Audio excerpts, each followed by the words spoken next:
Effervescence matinale au Porte Ferré. Le site du futur centre de formation de la CAPEB prend forme. L'occasion d'une démonstration de paille soufflée, technique innovante pour une isolation performante et naturelle. Déjà, nous, on est donc la CAPEB représentant dans les artisans du bâtiment. Donc, on est plutôt dans la rénovation. Notre cœur de métier, ce n'est pas le neuf, ce n'est pas les grands projets, c'est des entreprises à taille humaine. Et donc, la rénovation nous paraissait complètement cohérente vis-à-vis de notre image. Et donc, notre rôle également, c'est d'aller dans l'air du temps et de voir ce qui est possible et là où on va. Donc reprendre un vieux bâtiment qui était en structure métallique avec des parpaings et en faire un bâtiment confortable avec aucune climatisation, parce qu'aucune climatisation n'est prévue, et ça faisait partie également de notre rôle. Donc on s'est empressé de voir les différentes techniques existantes et on fait un test sur ce chantier spécifique avec de la paille hachée. De la paille de blé qui est simplement transformée, donc c'est des bottes qui sont hachées, dépoussiérées, nettoyées. Et transformées dans un format qui les rend faciles à mettre en œuvre par insufflation. Et cette paille, elle a la qualité d'avoir une forte densité, une forte masse volumique, et donc d'être très efficace pour protéger non seulement du froid, mais surtout protéger très bien du chaud.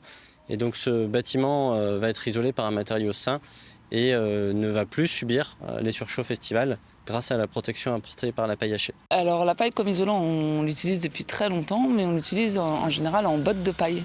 Et là, la particularité, c'est que depuis 2 ou 3 ans, la Sekiello innove pour développer une nouvelle façon de mettre en œuvre la paille qui consiste en fait à la hacher et à l'insuffler après dans des caissons.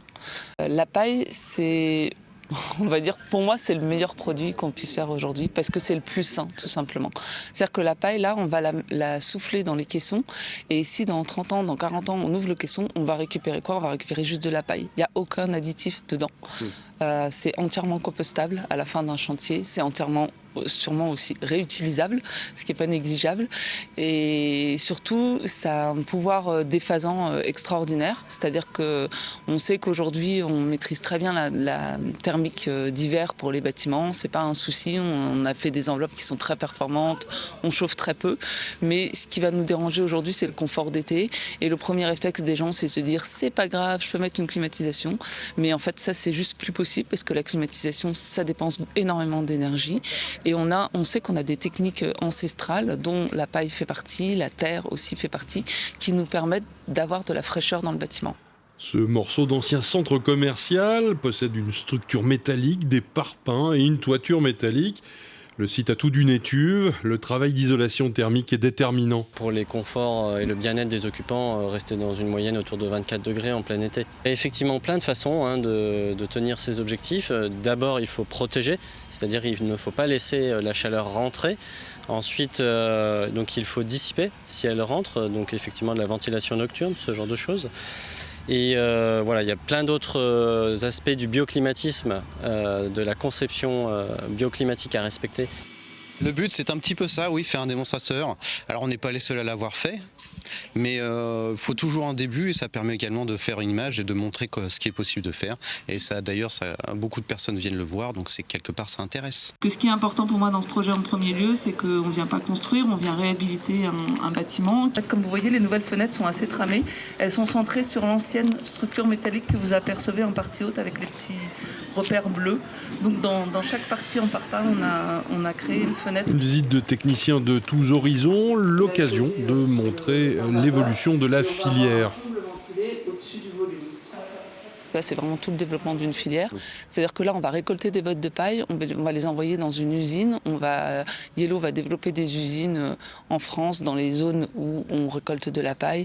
Et on va en fait avoir tout un processus industriel qui va permettre de défaire la botte de paille, de la dépoussiérer et de la hacher menu et de la remettre dans des sacs pour que donc ces sacs que vous voyez derrière moi vont alimenter une machine qui souffle dans des caissons et qui souffle avec une certaine force puisque pour la paille hachée on a besoin d'aller jusqu'à une densité très importante qui est 2 fois supérieure à celle de la boîte de cellulose, environ 110 kg du mètre cube. Vous savez, l'histoire c'est toujours un éternel recommencement. Donc on redécouvre des choses anciennes quand on s'y intéresse.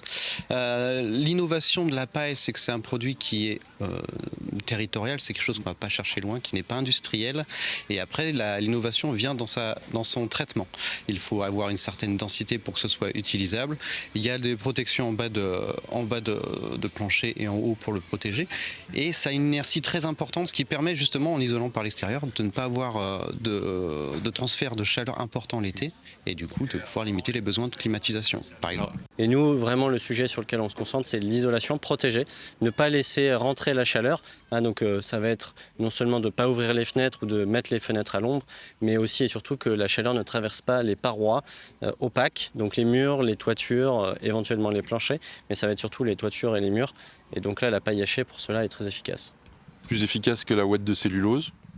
Alors, la ouate de cellulose est aussi parmi les bons élèves, mais après c'est de la physique, la paille est 2 fois plus lourde et donc elle est automatiquement 2 fois plus efficace. Ce chantier va se poursuivre durant quelques mois. La CAPEB y installera ses bureaux et ses salles de formation en face de l'écoquartier des Portes Ferrées, toujours en attente de démarrage.